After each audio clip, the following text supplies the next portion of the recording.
Welcome back. It's Tuesday, our favorite day of the week, because we get a house call from KRDO News Channel 13, Dr. My favorite John day, too. Torres. That's what we like Dr. to hear. John. It's nice to see you guys as well. Yeah. Well, we had a case of a kitten found with rabies here in Colorado Springs, and there hasn't been a case in 50 years, Dr. John? Right. This hasn't been a case here in a long time. In domestic animals, there have been cases in skunks and bats. Those are the ones that mostly drive rabies, but we've noticed it coming further and further into the cities, and more animals are getting it now. It looks like this has happened as well. Of course, again, it's been 50 years. When someone's exposed to rabies, they end up going through a series of vaccinations to make sure they don't actually get the disease, because it is fatal. It could actually take up to a year before they know they're in the clear. And the problem with rabies, again, there have only been a couple of cases of humans that have survived rabies once the symptoms have started. So it's important, and that's why they're so careful about here with the kitten to give everybody that potentially got exposed to rabies these vaccinations. And it's a series of 4 shots.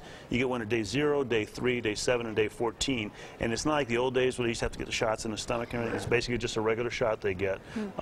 And that hopefully stops them from getting any rabies symptoms, because, again, once they get it, it's 100% fatal. So don't want that to happen. No. No.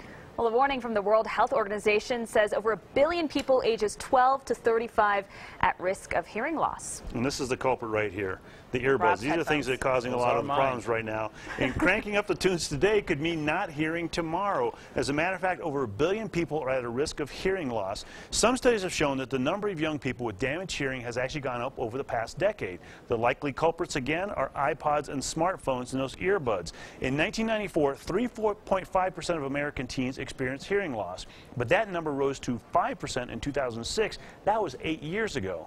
The World Health Organization says you should listen to your iPod for a maximum of 1 hour a day with the volume turned down to around 60%. It also says that loud venues, concerts, clubs, those types of things should offer earplugs or quiet spaces where your ears can get a break. But in the meantime, it's up to you to take care of your own hearing, and again, make sure you take care of the hearing of your children too. And one of the kind of rules of thumb is, if you're sitting next to somebody and you can hear the music out of their iPods or out of their earplugs, then that's way too loud. Have them turn it down. Wow, 1 hour a day, that's not very much. No, it's not very much, but once it goes, it does not come back. Hearing does not come back. All right, thanks so much, Dr.